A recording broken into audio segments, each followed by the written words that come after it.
Hey, everybody. Welcome to a brand new episode of the Hemmings Hot Rod BBQ podcast. I am here today with Troy Macias of Legendary Autosport. Troy has been a friend for a while. Troy has, not only does he do this, he has this wonderful company that gives automotive enthusiasts some of the best experiences that they can ever have behind the wheel of their cars.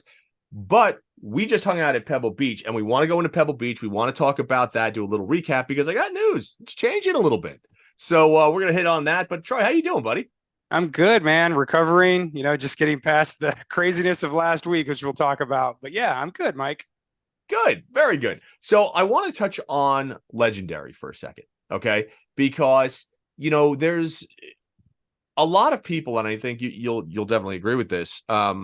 People buy these wonderful cars, right? It doesn't matter whether you're buying your dream Dodge or your dream Porsche or whatever it is. And many people don't actually use them that much. And you have given them kind of a reason. You're setting up their dream drives for them to say, listen, I understand it's difficult to plan. I understand it's difficult to get time off. Let me take the entire guesswork out of it for you and plan something so that you could enjoy, the wonderful automobiles that you've purchased, without driving yourself insane. Is that about covered? I mean, that's super simplifying it, but go into a little more detail.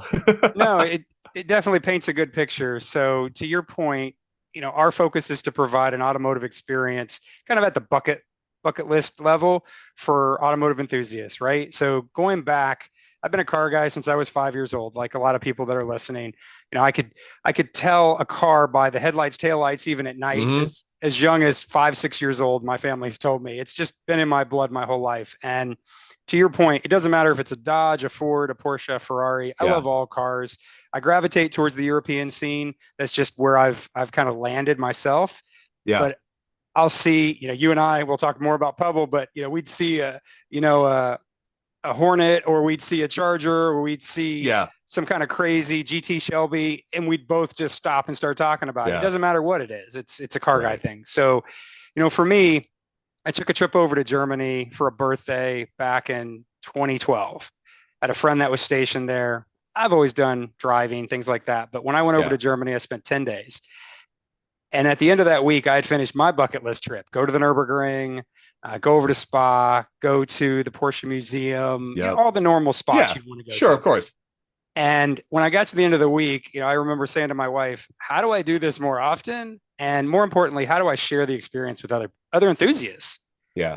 This is a trip that a lot of people looked at as unobtainable. Like, how am I going to get to Europe? How am I going to do that? Right. So that was really where the company started. I focused on putting together partnerships with different companies within Europe, Germany, France, Belgium, and started off that way.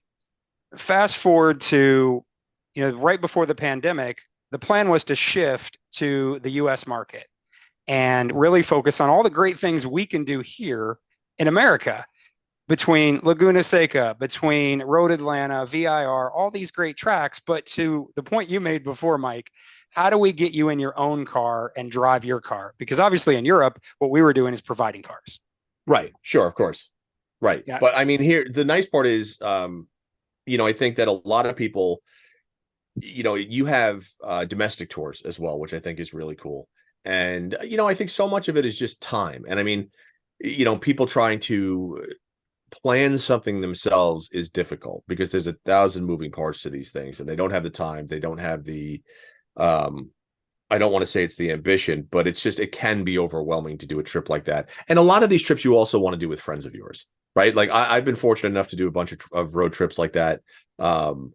It's great to do them by yourselves. It's more fun to take your buddies along and their spouses and have fun and just really kind of enjoy stuff without having to be like, well, where are we going to go for dinner? And where are we going to do this? Are the cars going to be safe when we park them and all that other stuff? And, these are things that are more, I think, more attainable than people think when you really look at what big vacations costs, if you're taking a family for a week or something like that. But I think they're really tailored around the automotive enthusiast. And I think that having just been at Pebble, and I know you guys do Pebble tours and stuff like that, it is it's a fun idea, and it's a really great thing for people to experience if they haven't already. So yeah, they definitely need to go to the website and check it out. But what I want to do is I want to talk a little bit about Pebble too. So we both just got back from Pebble Beach, and Pebble, I'm fortunate. I live on the West Coast. It's not far from me. I get to go down there. I have a wonderful friend that helps me out when I go down there. But what did you think? Give me your first impressions of Pebble, having been there. You've been there a bunch. I've been there a bunch. Talk to me about the first time. What was your first Pebble Beach? How long ago?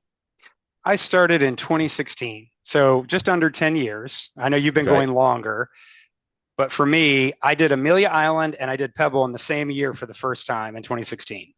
Okay. I started 2011. That's when I first started going. Mhm. How from 2016 in your eyes has Pebble changed? It has changed quite a bit, and I think one of the biggest shifts is generational.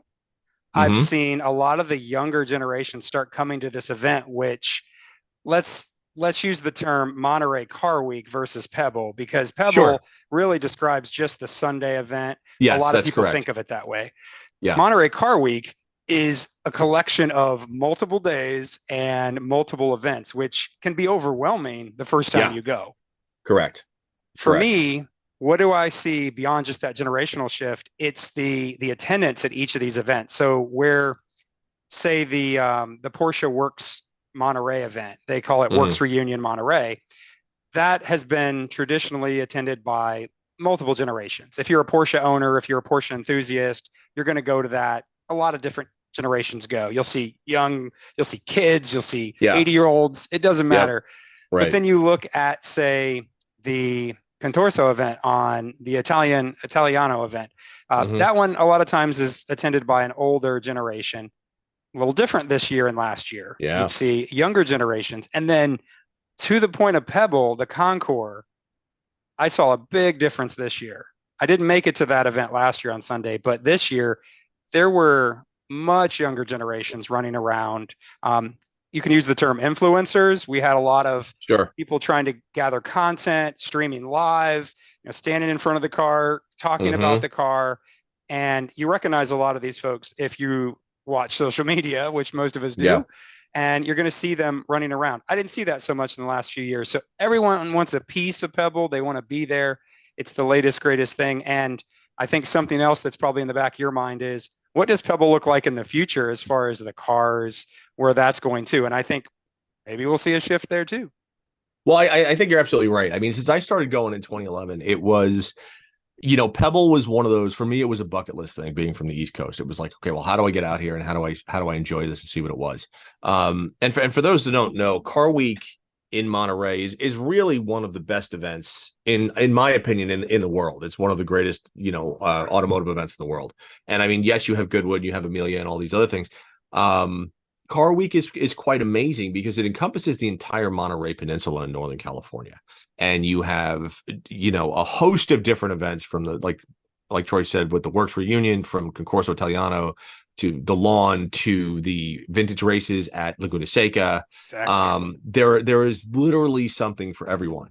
Now, I will preface this by saying a lot of these events are not cheap. In fact, they're downright ridiculous to an extent. But you don't have to go to them to experience Car Week. That's what I always tell everybody. There's a ton of events that you can go to that actually are free, that don't crush you. Now, you do have events like the Quail, which I think was $1,200 this year for a day. And I mean, that's absurd. That's ridiculous, in my opinion. However, you do have the best of the quote unquote the best of the best cars there, and blah blah blah. It's, in my opinion, I've been there a few times. It's more for the people watching, as far as I'm concerned. The cars are great, the people are better, right? You're right. The one thing I'd point out is what I liked about Quail every time I've attended, a lot of launches happen there. Correct. That's very true. This Bugatti will be launched. This Lamborghini will Yeah. be launched. This Lotus. It's really cool to see that, but you're going to pay quite a bit to be there to do Yeah. that. Yeah. Exactly. When I first started going, there was a massive focus on early cars, on, I want to say, pre-war cars, and I think that has been the crux of Pebble, meaning the Sunday event on the lawn, for quite some time. Beautifully sculpted Delahaye's and Duesenbergs and things of that nature. And we are seeing a shift in that now. We're seeing these generations are, I don't want to say they're aging out because they're very much still there, but their kids, their grandkids are now coming to this event. And they're like, you know what? I really don't have that much interest in a 32 Duesenberg or whatever it is. What I'd like to see is a Diablo. What I'd like to see is something in the Porsche realm. What I'd like to see is some, beautifully sculpted car from the 70s or the 80s or whatnot.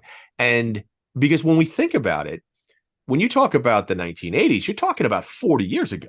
You're not talking about for guys like me, I think of the 80s. I'm like, that was 6 days ago. No, it wasn't 6 days ago. I'm just old.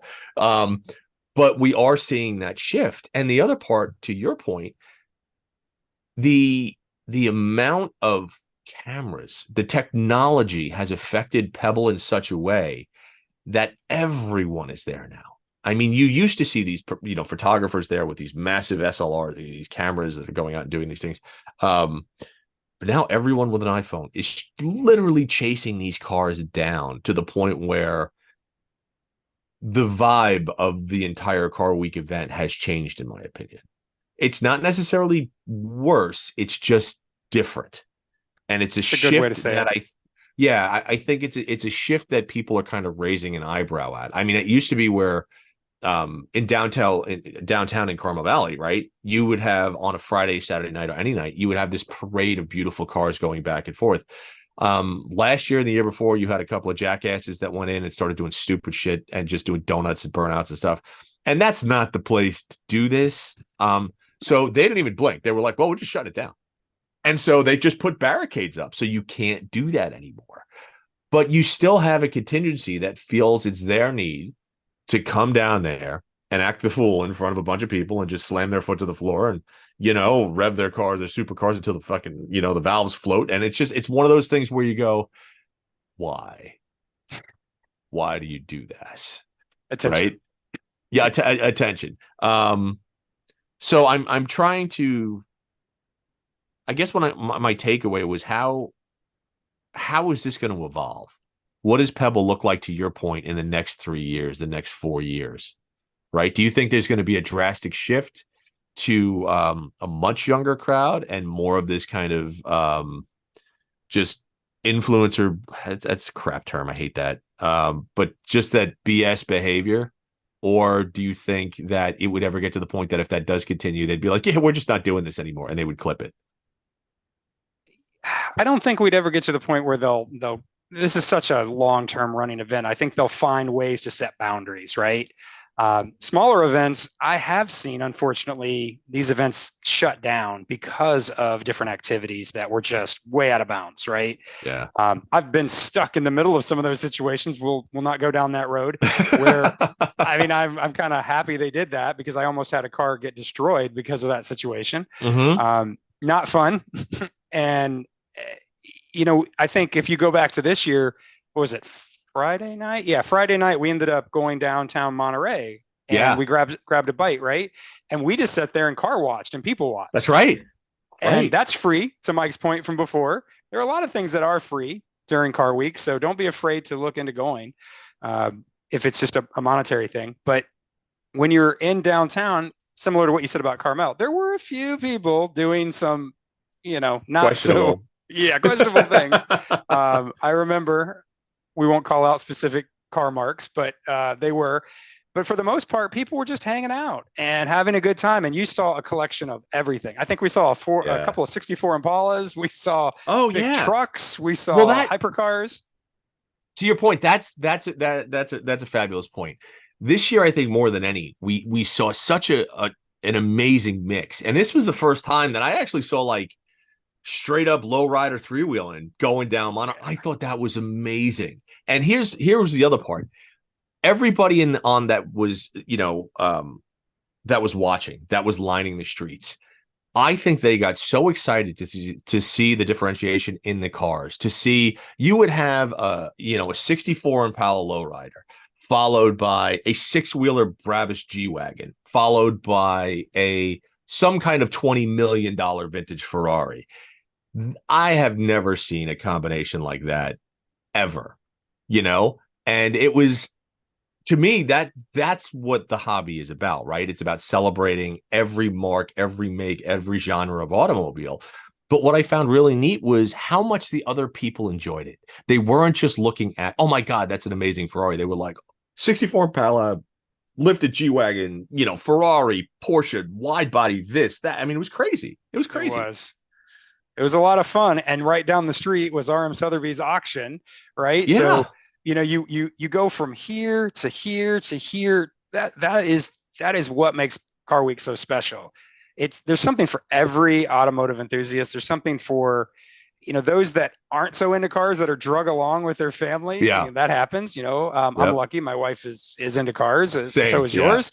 So we've had that luck, but not everybody does. And, we face that on our trips too. We find things for everybody, and Pebble's a good way to look at that. There's always something to do no matter what you're interested in. Well, the other part that was cool was this year, a lot of times we'll plan stuff. Like we'll go down there and we'll say, okay, well, we're going to do this. This was the first year we had gone down and said, we're not planning anything. I'm not scared. I had one talk, a panel discussion to do on Friday, but otherwise it was total freeform. It was just, you know what? We know we're going to run into, people that we see. Let's just do that. And if we feel like going to Concourse, we'll do that. If we feel like going to Works, we'll do that. If we feel like going to this, we'll do that. And that's what we did. But I'm going to preface this by saying I am a seasoned Car Week person. So I know kind of where to go and what to do.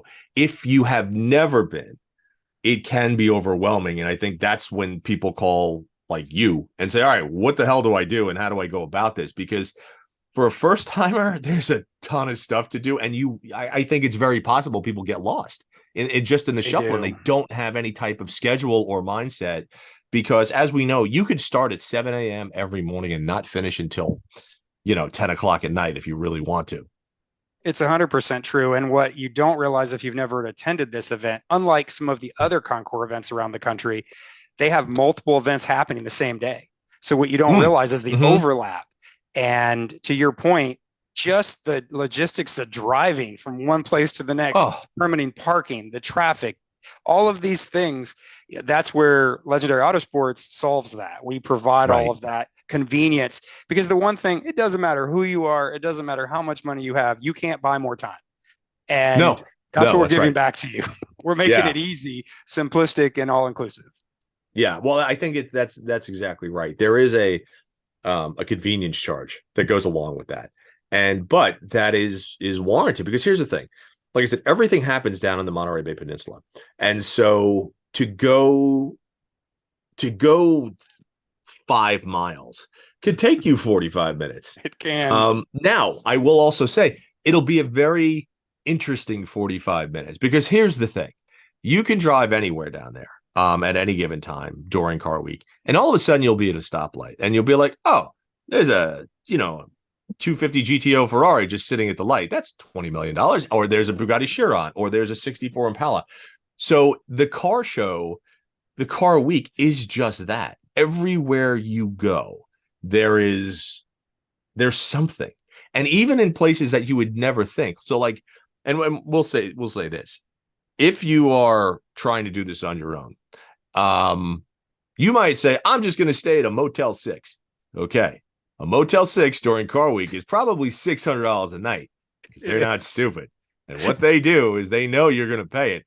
And so, they sell out.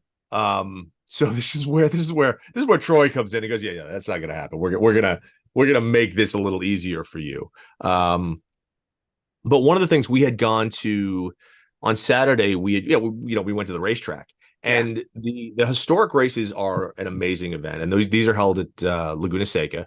WeatherTech Raceway, Laguna Seca. And the thing about this is you have unrestricted access in the pits. And I think it's one of the few events where anyone who buys their ticket, what were tickets? $135 this year? It's $135 for Saturday, but that's the most expensive day just based on the races that are held. Yeah. Yeah.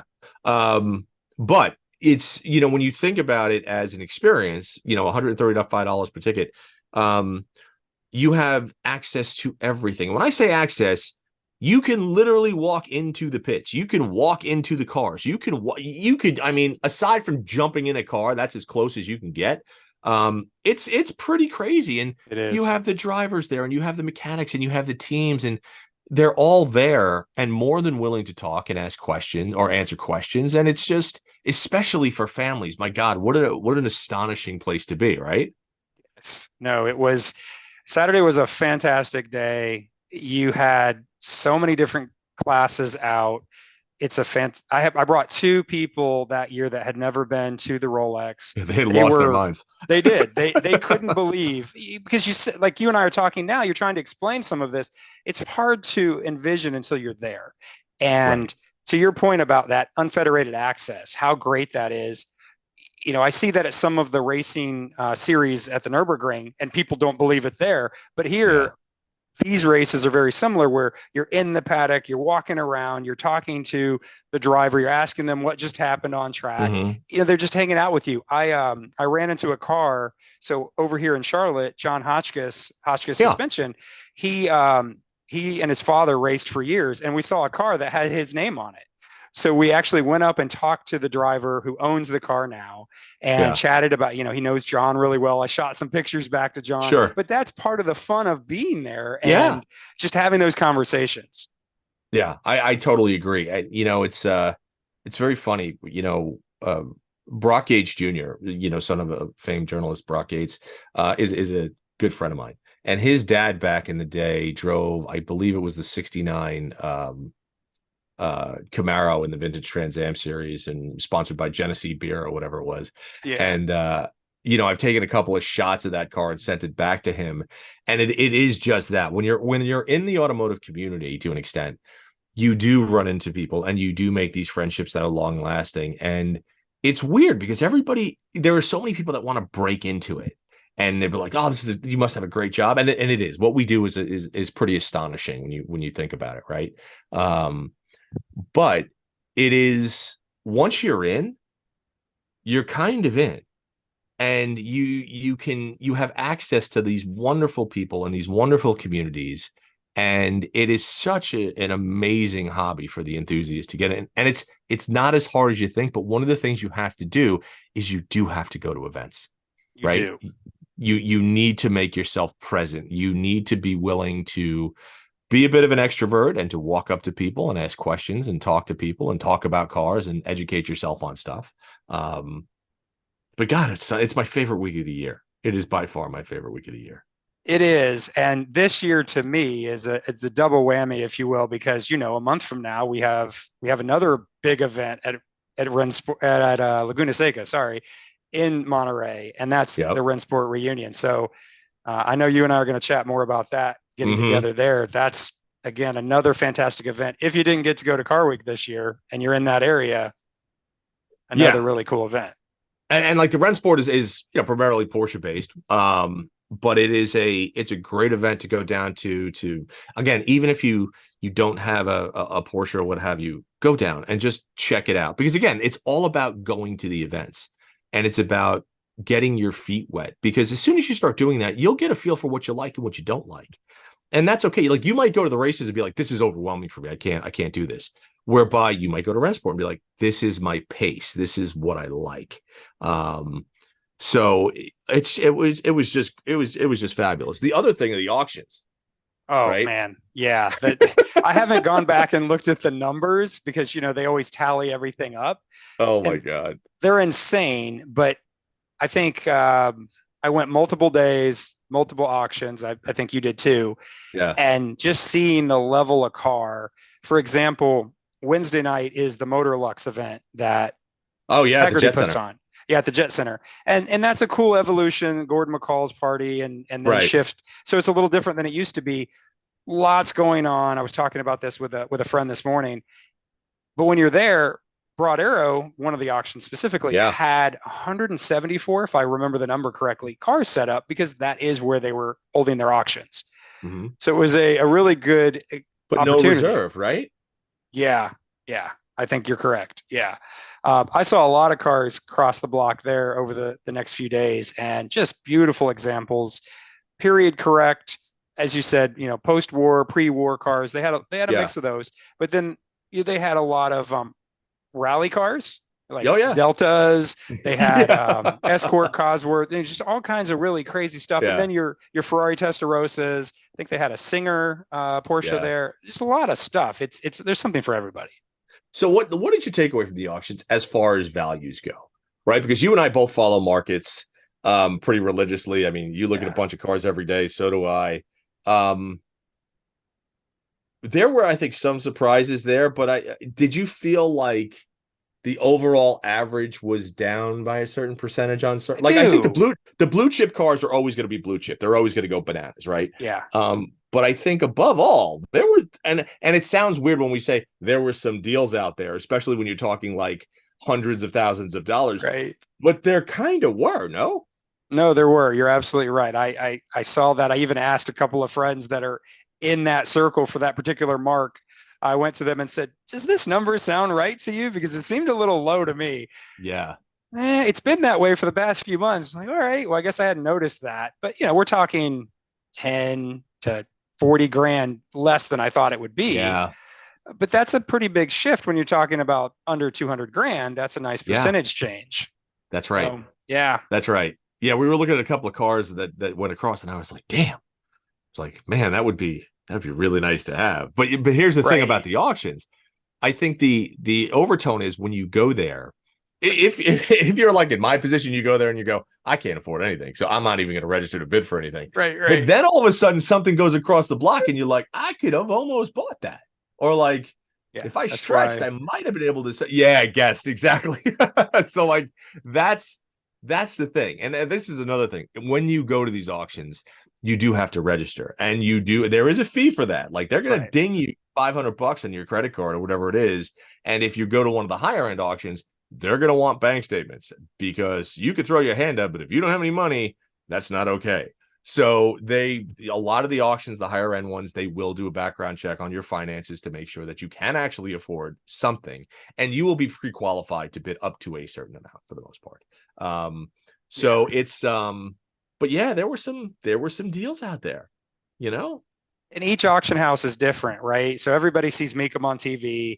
Yeah. Mecum was quite busy. That's my notice. It was over at the Hyatt, and there was so much volume there and so much variety in car. Yeah. But I did see a couple of cars go over. I'm trying to think of what the one was. They started the number, I think, at 25, and then they went all the way down to $5,000 because nobody was bidding. It was a right-hand drive Nissan crazy limousine type vehicle. Yeah. And I think they had somebody buy it for $3,500. And dude, that happened. We did that last year, and it was at Mecum, and there was a Jaguar. What was the Jaguar that was built on the Ford Mondeo platform? This was. I know what what I'm talking about. Yeah. Right. This was the late 90s, early 2000s, or whatever it was. So it goes up on the block. It had like 18,000 miles on it, but it was left-hand drive, but it was a manual. And I never even knew they made it in a manual. So they start, just like you said, they started at 25, and then it went to 20, and then it went to 15, and then it went to 10, and then it went to 7,500. And I was like, you know what? And then all of a sudden it got down to like $5,000. And I was like, well, shit, for $5,000.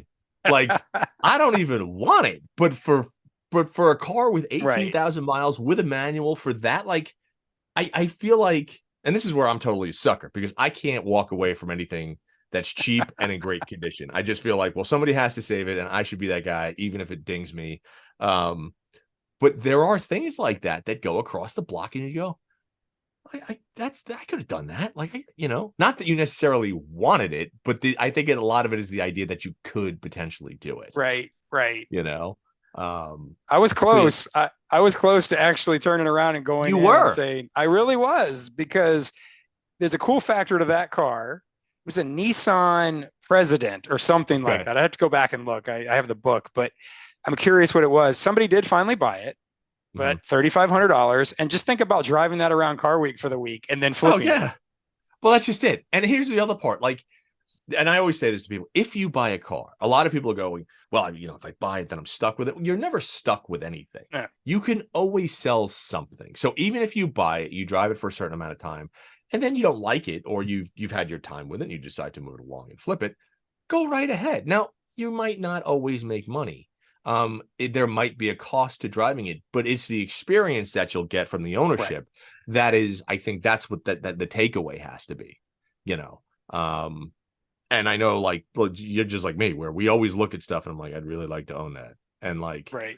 You know, we buy and sell cars quite a bit. So for us, it's like, okay, well, what do I want to jump into next and experience, you know? Exactly. And it is that. It's the experience. That is a absolute point you hit on, because to me, the car I'm driving, it's the personality, it's the way it makes me feel. And when you're looking at cars in an auction, I think unless you're driven by someone who's asking you to go and buy a car for them, it's emotion while you're there. Oh, totally. And you know, it was funny, like, because when you're down there, you do see everything. Right. This year we drove down in our old Grand Wagoneer, which cracks me up. Yeah, which just cracks me up because, you know, the amount of people that come up to that old sled, it just makes me laugh. And I always tell people, I'm like, you know, it's not rare. They made them for like 40 years. They made like 600,000 of them. They you know, they just all rotted into the ground and were just abused. So I get it. To see one nowadays is, you know, it reminds everybody of their childhood. Yeah. But to have it parked, it was funny. Myself, we were down on 17 Mile Drive, which for those that don't know is this beautiful stretch of road in Carmel with all the houses on the water. These are like the lifestyles of the rich and famous houses. When you drive by, you're like, that house probably cost $29 million. And then you look it up and it's like, no, it's 42 million. You're like, shit. So, but we were kind of there hanging out. And then all of a sudden, Jason Camisa pulls in a Citroen, in like a 72 Citroen. And then next to him, Randy Nonnenberg from BAT pulls in a Renault R5 Turbo. And I was like, all right, we got to take some pictures. Because it was, I guarantee you, that was the first time that those three vehicles had ever been together anywhere in the world at any one time. But that's I think the beauty of Car Week is that you have these cars that you never see anywhere else. And all of a sudden now they're coming together. And what's even cooler is that it's not uncommon to just see them parked on the street, especially around like Carmel or, you know, anywhere. And you'd be driving along, you'd be like, there's an F50 parked on the street, like on the street in Carmel. Yes. And to that point, somebody posted a picture. I saw this yesterday. You know, everybody's putting all their content up now. I saw somebody post a picture of a Ferrari F40 literally parked in the grass off the road on the side of the road. They just parked it, left it, and walked to their event. I think that's brilliant. I love that. We were there, and I think we had gone to Runsport or Works Reunion a couple of years ago, and the parking lot it's all dirt, right? It's on a golf course. It's dirt. It's you know, wood chips or whatever. We had pulled in, parked, and this dude pulls in a 365 GTB Daytona that was all chipped up. It was obviously a driver, but he got out, left the window open, closed the door, just walked away. And, you know, it was very cool because we kind of looked and I was like, sir, your window's down. He's like, yeah, it's fine. And like, this was a guy you could tell had this car forever, didn't give a shit about the value. It was his, obviously it wasn't a beater, but, and that, I mean, that's a 600, whatever they're worth now, $100,000 car. But it's cool. And I don't know if you see that anyplace else where to that level of just, I don't know. You get some of the owners that rub stuff with a diaper and that they don't want to put them. And then you get the opposite end of the spectrum where, you know, they're classic Ferraris that are leaking oil and they're just driven and they're like, that dude is totally fine. That's one of my favorite parts. That's one of my favorite parts about the event. I agree. But yeah, I'm curious to see how the shift happens in the next 3 to 5 years. Just the show field alone on Sunday, right? So how was that? Yeah, talk to me about that. Yeah, so this is the lawn, correct? Well, the image behind me is the tour. It's actually a tour on Thursday. So for those of you that don't know, all the cars that are on the show field Sunday, they have the Pebble Beach tour to Elegance on Thursday morning. And this is another free event you can go to. You get there early in the morning. It starts people start arriving around 7 and they launch at 9. And they usually have 3 waves of cars because there are so many. But now you're getting to see those cars that are just statues on the lawn driving that 17-mile drive that Mike was talking about. That to me is such a cool factor because now you're seeing the cars in their element, like you are out at Laguna Seca for the historics. But these are the cars that are trailer queens, literally. Right. So you're getting to see those Duesenbergs, all these crazy cars driving. And oh, by the way, if they participate in the tour, they get extra points to go to the competition on Sunday. And that could be the difference between a win and a not win. So a lot of the owners really want to put their car there. For us, it's just a great experience to see the cars. You're seeing the lineup and you're seeing the cars drive. So it's not just those classic cars.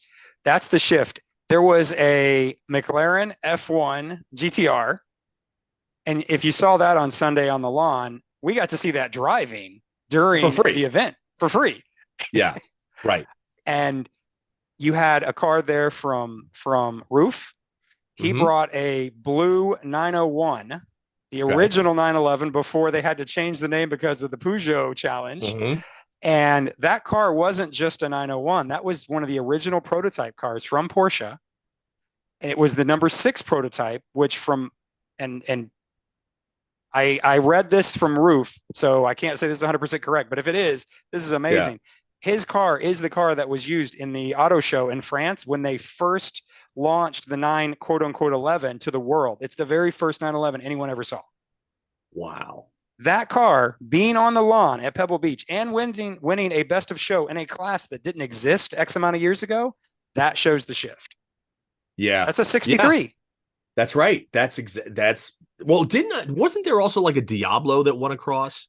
There was a blue Diablo. The Countach was there from the Cannonball Run movie. Exactly. Who would have thought that when it came in? Because the other thing that's really cool about Sunday is you have Dawn Patrol.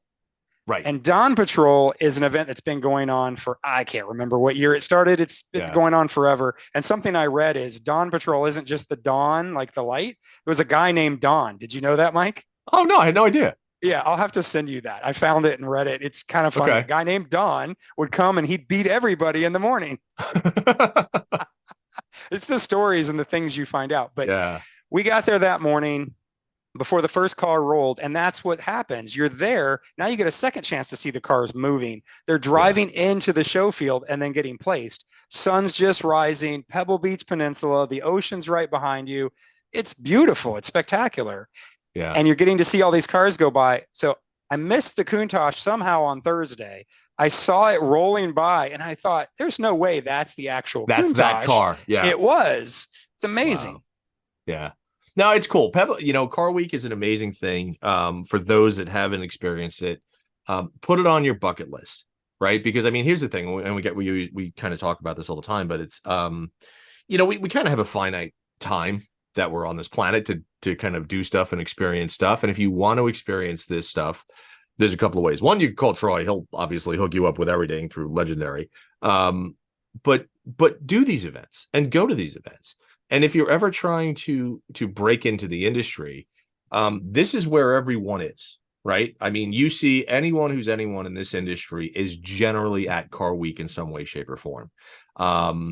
It's a great place to network. It's a great place to come and just experience. It's a great place to kind of see where trends are going, whether it's in the racing world, the auction world, the show world.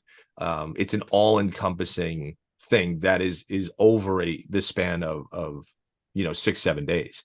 But yeah, it was great, man. I had a fabulous time. I know you had a fabulous time, and I don't know. So what's next for you? What's coming up with Legendary? Where are you going next? Is what's happening? Yeah, we're already planning for Pebble for next year. Okay. We are presenting a tour. It's on our website today. We're talking to a few clients. Excited about that because what you do is you've got the baseline, but then you take what you learned from this year and you apply it forward, right? Right. And the comment I would make about an event like Pebble is, for us, what we like to do is give it to you, and you get an opportunity to come and see all the way the trip could run. And then at that point, you can go off and do your own trip the next year if it's something you want to do again and again. Mm-hmm. That's what makes what we do for a Pebble Beach or an Amelia Island Concours, those kind of events. We give you that way that it's not so overwhelming the first time you go. Right. For us, the next thing that we really have is attending Runsport. So this year is the 75th anniversary of Porsche. It's the 60th anniversary of the 911. Porsche is pulling out all the stops. So we'll be there in the same capacity we were here. We have several colleagues coming. We're trying to organize some things there. What are the dates on that? Do you know? Yeah, it starts on the 28th of September, which is a Thursday. Okay. And it runs through the Sunday, which I believe is October 1st. I'm right. So it's a Thursday through Sunday. And the last time this event was held was the 70th anniversary for Porsche in 2018. Okay. And I got to say, I've been to a lot of events like you, Mike, all over the world. Porsche does this event right. Dude, Porsche always does events right. But this event, out of everything I've gone to, even with Porsche, so they bring in all the legendary race car drivers from around the world for this event. They bring in all of the cars, not all, but a lot of the cars that have raced at Le Mans, have raced at Rolex and Daytona, and the list goes on. Sebring. You get to see these cars on track, driven by Derek Bell, driven by, and the list goes on. And what you were mentioning about, being there and everybody in the industry, I remember walking through the paddock and seeing Alloy Roof, and I stopped him. It's the first time I had a chance to meet him in 2018. And I said, hey, I'm a huge fan of what you do and what your brand does. And just, I think, the roof car is a no compromise product well before Singer came out. And it's a completely different platform than Gunther Works and Singer. And where his brand's going, what he's doing, I think it's amazing. And I ended up on a video that they shot for Roof. And that point was about meeting our fans and talking to us and the approach that you actually have at events. I thought that was cool. So Runsport, huge fun event. Even if you're not a Porsche owner, it's still just an amazing, if you're an automotive fan, event to attend. We're doing some mountain cruises later this year and really developing what 2024 looks like throughout the US. As I said, for Legendary, it's tested and true in the European segment and what we can do over there, Nürburgring, all that fun stuff. But there's so much to do here in the US between Porsche, between BMW have racing tracks in the US. Some of you may not know. You can go drive their cars on track. Some cool stuff with Michelin I'm doing where you can drive on their facility, just all kinds of fun stuff. So to us, it's all about the experience. And where can everybody find information if they are interested in doing these tours? Where's the best place to go? So our website is legendaryautosports.com. You can also find us on social media through Instagram, which is Legendary Autosports LLC. That's our name there. And then Facebook is Legendary Autosports. So you can reach us on all three of those outlets, and we'd be happy to talk with you about an event that we have or what we call tailored tours, where we can create a really cool experience for you. We've done honeymoon trips, we've done birthday trips. Like you said, you can go and do these things by yourself, but doing it with a group, and we do the smaller groups, 10 to 12 couples. Where, and by couples, I mean you and your buddy, you and your neighbor, you and your significant other. It doesn't have to be you and, a spouse. And you get to go, and maybe you don't know anybody else on the trip, but by the end of the week or the however many days, you're going to know them. And we've had a lot of repeat customers that want to do those trips with other people they've met. It's really fun. Oh, that's great. Very cool. Well, dude, Troy, thank you so much for coming on the podcast and kind of going over Pebble and talking about it and kind of talking about Legendary and how you really kind of tailor automotive experiences to fit the needs and the wants, more importantly, of enthusiasts. I think that's amazing.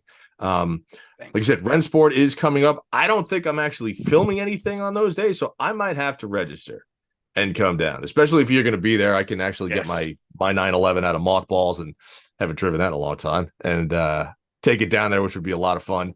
Let's do it. Yeah, dude, I'm excited. So, all right. Well, everybody, thanks for tuning into the podcast. Troy, thank you again for coming on. Thank you, Mike. Pleasure. And that's it, folks. We'll see you next time on the Hot Rod BBQ. Take care. Thanks for listening, folks. And again, please subscribe to the Hot Rod BBQ podcast. If you're on Spotify, check us out there. Subscribe to it on iTunes. And if you are going to go to YouTube, make sure you go to the Hot Rod BBQ podcast and hit that subscribe button, and we'll come to you every week.